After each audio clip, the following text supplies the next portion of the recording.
All right. So this is my last talk for the morning. Let's see. Okay. So we're going to talk about fillers. This talk is 40 minutes long, okay? So it's 20-minute talk and a 20-minute video. And I did a real-time video because I believe that when you take these little 5-second videos, there are some benefits to that, but there's nothing like you're standing in front of me watching me do a filler from beginning to end, and how I conceptualize a face. No real disclosures with this. So the cannula really is amazing for fat, but with the advent of the micro cannula, I believe that you have amazing sculpting ability. I've been using this for exactly 5 years now, and I just absolutely love it. I use it 99% of the time, and it's so safe. I just listened in Vegas to a gentleman out of Paris, France, Patrick Trevedek, who talked about how he did a cadaver study using a 27-gauge cannula, and you can't enter a major vessel with it. I think that's great. So I don't use anything smaller than this. The 27-gauge cannula is my workhorse. I don't use a 25 because I think it's too uncomfortable and causes too much bruising and swelling, and I think a 30 has risk. So 27 is for everything that I do. So the watershed zones, reading that PESA book is great because it tells you all these dangerous areas to go into. And I believe, I've had, in this last year, 2 I can think of, maybe 3. I've had 3 colleagues text me a photo and say, Sam, what's going on with this? I go, you've got an infarction. And they're facial plastic surgeons, 10 years in practice. So it's not that these are idiots injecting. It's just the fact that they're using needles in areas that carry risk, and you're going to run out of luck at some point. And so areas like near the side of the nose, the areas near the side of the mouth are risky. So I try to use cannulas across the board, and once you get used to them, you won't go back, in my opinion. And so what I try to tell patients, and again, communication is everything. Before I start, I hold up the mirror and I say, look at your pre-existing asymmetries. And they're usually shocked that the right side looks different from the left. I do this for every patient getting a filler. And because if not, I can tell you, they'll come back to you and go, you overfilled my right cheek, you didn't do enough on the left side.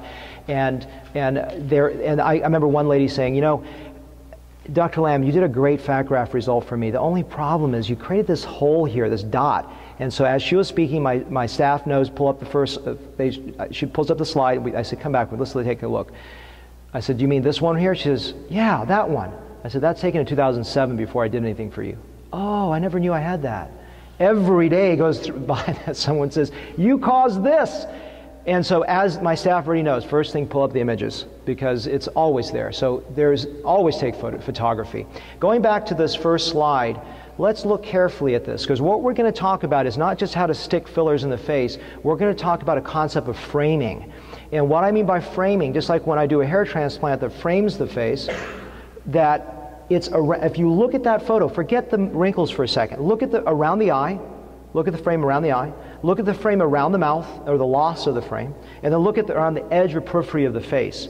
Those are the 3 frames we're going to talk about. So one is going to be that peripheral frame, an area that most people neglect. That's not important. I want the big cheek. I want the brows. I want the lower eyelids. I want the mouth. How about the edge? The edge is what defines, remember from the first lecture about 40 minutes ago, the shape differences when we look at ovalization of faces, when we look at triangulation, we look at squaring off. That periphery is the key. I focus actually today more on the periphery than almost anything other than the eye frame. It is critical. And so the eye frame comes a very close second, sometimes first, but these are areas that I'm thinking about. And if you conceptualize framing elements, you'll start to look at those things when you're starting to design a face. These are framework, sorry for the pun, of where you can hang your ideas onto, and then a frame around the mouth. And so these frame elements are exactly that. They're framing elements to the face that make the face look better. So we go back to that slide, you look at those frame elements. I like what, again, to quote Bill Little, about changes of a face over time, that we go from this inverted egg. And so that's another concept. So there's so many models of looking at beauty, but that is another element of framing. And so when you fill out here, the concern a lot of women have is, you're going to make me look fat. No, it actually slims your face, because what you're doing is you're taking attention off the outer lower face. So that's a concept that is there. So framing the face is really important. We heard a lot probably in some other talks from other places about the OG curve, which I think is a nice 3/4 view of what you're seeing. To me, it's not so critical, because yes, the 3/4 view is critical. I am so obsessed with the frontal view. That is the one thing that is a take-home lesson from my sales pitch to you, is get really focused on the frontal view. And you'll see that when I shoot my video, it's going to be from the frontal view. And every time I inject, I come back and look at the front. Am I making an impact on the frontal view? Is that little conjoint tendon depression improved? I can't see it from the side view. I can see it pretty well, but I'm looking from the frontal view and seeing if the impact has been absorbed. Is there a bone edge that's visible? Let's fill it, come back, look at the frontal view. Always go back, center, and ground yourself from frontal view. If you're impacting the frontal view, you're improving their socially, professionally. If you're improving their 3/4 views, great. Improve the frontal view. That's the #1 objective that I want to deliver, in my opinion. Again, you're going to hear 50 conflicting ideas today. You absorb what's going to make sense to you. And so these are the elements of facial framing. It's the temple, it's the area of the outer zygomatic arch and below the arch. And actually what it is it's taking a convexity at the arch bone and joining the two concavities on either side so that it becomes one arch. So it goes from like a dip, bone dip, into like that. And I love that look. And then when you join the pre-gel sulcus, you complete the oval. So look at the oval. Are you designing ovals from a frontal view? So also sometimes what I'll do, believe it or not, is I'll put a little Botox out there, and you can sculpt the parotid and masseter, push that in. If someone's a few pounds overweight, sculpt it in. And so that way you accentuate and pull in that face. So, you know, that always appeals to people when you're saying, hey, I'm actually gonna make you thinner even though I'm adding volume to your face. So then the eye frame is just really framing the brow, as we talked about aesthetically with the fat, and then on the lower eyelid, but through a different approach, which we'll talk about and show you in a video format. And then the nasolabial groove is great, but I'm really focused on the canine. This area in the upper register or upper recess of the nasolabial groove. When you change that, you blend the cheek into the upper lip beautifully. You don't necessarily always have to fill the entire fold.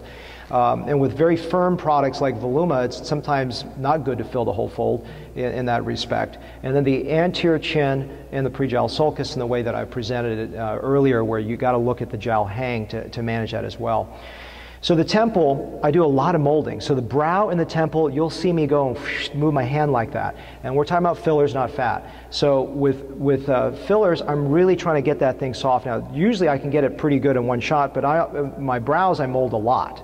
Okay, and so the temples I place where subcutaneous plane, cannula going up this way, and the things I'm looking for in the temple are conjoint tendon across here, looking for the dip where I'm seeing the shadow point being effaced. In other words, the transition from temple to the forehead. I'm looking to see if that shadow point is that line is improved. I'm looking at the shadow point from a frontal view, if that convexity hasn't been improved. Then I'm looking at the lower temple as it arches to the bone. Have I filled the temple here, but the bone is sticking out here, the transition point between the two? Is there still a concavity from the frontal view? If there is, let's join it. Let's make that a nice arc sweep. And that's really what I'm doing here.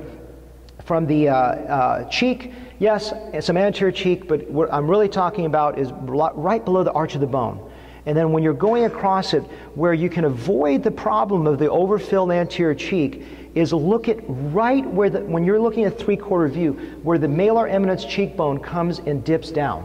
Right at that point where it dips, look at that little bit of arch of bone on the frontal edge of the bone. So you don't fill the whole cheek, just fill that little transition point.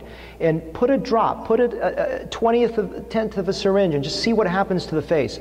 It's beautiful. You don't need a lot of volume there. Once you change that transition point from the anterior malar bone coming down, and the top part of that malar bone being softened, and the bottom edge of that malar bone, if you can soften all edges around the bone, you don't need a ton of volume. The trick is soften bone exposure, and bone exposure is predicated upon seeing the edges of the bone. So I'm really focused on bone edges, okay? Again, this is just my philosophical perspective on things, and if it works for you, great. If it doesn't, so be it.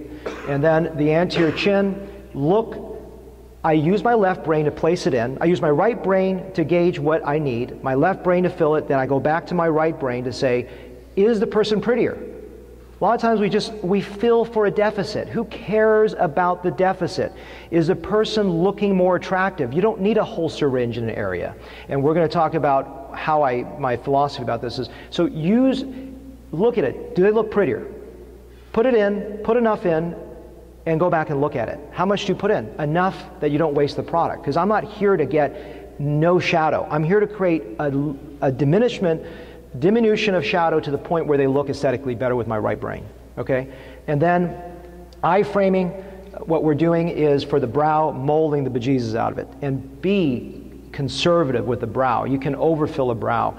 I like what my colleague Mark Glaskell talks about, or I think Rob, his brother, came up with it as a type 1 or a type 2 frame eye. Because a lot of times what we do is we say, oh, I heard Sam talk about eye frames.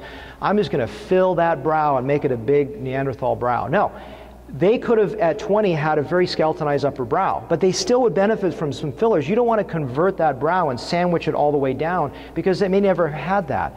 So when I work with brows, I conservatively fill, and I typically oftentimes will start with a temporary filler, let them try it on, see if they like that area. But the brow is an area that you can overfill. So just be careful, be conservative, and always do a lot of molding in that area. Opposed to the fat grafting, which is a deep vertical fill that is perpendicular to the orbital rim, a filler with a microcannula should be done, in my opinion, parallel to the rim. It's much better, and the way I look at it is I fill typically, and you'll see the video where I'm actually doing this in real time, is a filler way out here laterally going in. So I'm following a parallel arc going across that, and then I'm turning my cannula back and filling up toward that lateral canthal region depression. So it's actually, I start way out here, because if you start seeing the orbital rim, you can see this long tear trough that arcs across. So the majority I do 2/3, but sometimes I'll come back and I'll see that I missed the central portion because you have this long central flat component. I'll come back and just fill it like this just to touch it up a little bit. So I'll come even more laterally and fill that up. The reason I like Artefill, again, I have no financial affiliation, but again, it's pretty much useless if I just talk generically about nothing. And so this is two things I do. I never take money from companies, so therefore you know that I'm speaking for your benefit. And number two, I speak about products because I don't want to have a useless conversation with you about nothing. So I like Artefill. I've done close to 4,000 syringes over 6 years. I fill under the eye. It's so easy to fill, and it allows me to place it immediately subcutaneously without risk. Now, am I putting a ton of product in? No. You know, half a cc. Sometimes I'll go up a little bit and fill a bit more, but it works well. Belotero, they say it doesn't tindle. It tindles. You got to be conservative. In my opinion, you still got to be deep. And if you're going to go superficial, put limited quantities. And right now, the problem with Belotero doesn't last quite as long as Juvederm, so there's some issues with that. But until we get some other better products in the United States, that's my second best choice. Mouth framing, you've heard me just fill it across there. Those are my entry points. So let's talk about, this is going to be some constructs of understanding this. So I want to talk about how to structure priorities for the face. And priorities mean, how can I aesthetically improve blink? How can I make someone prettier? How can I make someone more handsome? How can I make someone more attractive? And that means putting priorities. Please write all these numbers down. I'm just joking. These are just, sometimes one is here, two is over there. It's how you look at a face, and you're going to develop that aesthetic. You can't, you know, Malcolm Gladwell talks about 10,000 hours. I'm not going to teach you how to see the face in 4 minutes, but I'm going to teach you start to see the face. Because a lot of times we got to get out of our left brain. We got to start getting into an aesthetic brain and starting to see beauty. If we don't do that, we're not going to go anywhere. So how do I do this? These are philosophical points. This is not meant for you to start writing this down. So let's say I've got a single syringe. There are going to be 12, I'm just giving a random number. There are 12 points of shadows that I want to fix on the face, okay, in an ideal world. But the woman or man can only afford one syringe. Well, I'm going to hit the principal area that I feel is a deficit. I may have a little left over to do the second or third area, and that may be it. If I'm doing 2 syringes, I'm going to be working a little bit more to fill. Why don't I all just fill one area? Well, sometimes I do. It's like the tear trough. But I like to make an aesthetic impact. And if you take one syringe, you put it over all these areas, you get nothing.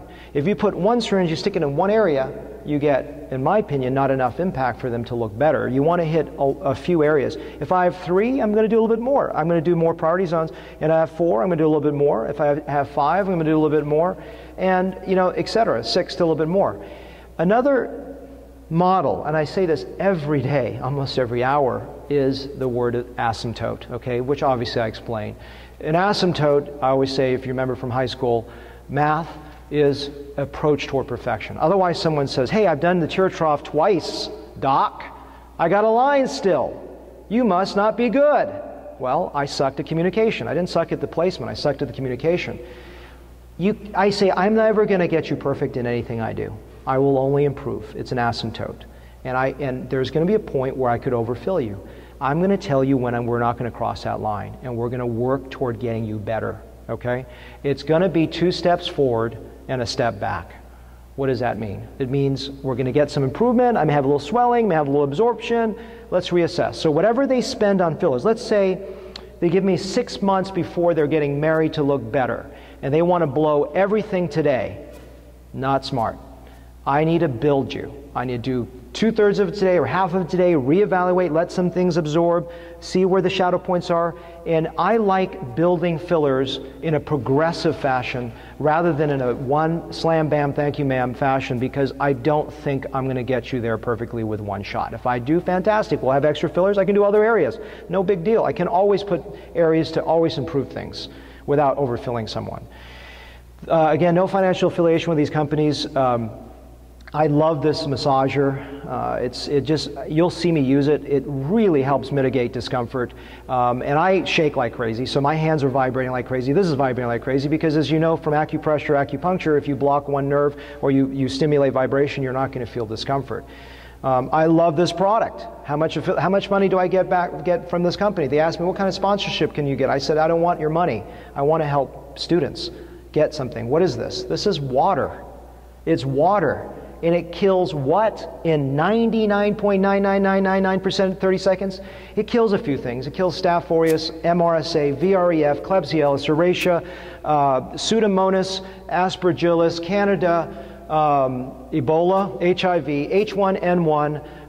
What does it kill? Everything in less than really 5 seconds. And it's water. It can get in your eyes, ears, nose. I use this all preoperatively for everything. And I'm actually selling it to my patients too now because I think it's fantastic. And it's basically just sodium hypochlorite. And I stopped Hibiclens because it's oculotoxic, ototoxic, and I use this as a prep. Morning of the procedure, they spray themselves down, and then I spray them right before a treatment. What I'm doing now for all my fillers, I spray their face and I spray their hands. Because what happens during the middle of an injection, I want more here, doc. Oh, I'm not supposed to touch my face. So I hose them down, and I wait 30 seconds, and then I'll actually dry it off because it gets a little slippery. I don't do it for Botox because it gets too slippery, but I just wipe it down a little bit. It's just water, and you can get in your eyes and nose and everything. So I'm selling it for acne and everything, but I believe in the product. So this is a really cool product called Micro. Wrapping up here, again, no affiliation with any of these companies. For cannulas, when you're trying to decide, Softfill is here as a sponsor. They're not going to pay me anything.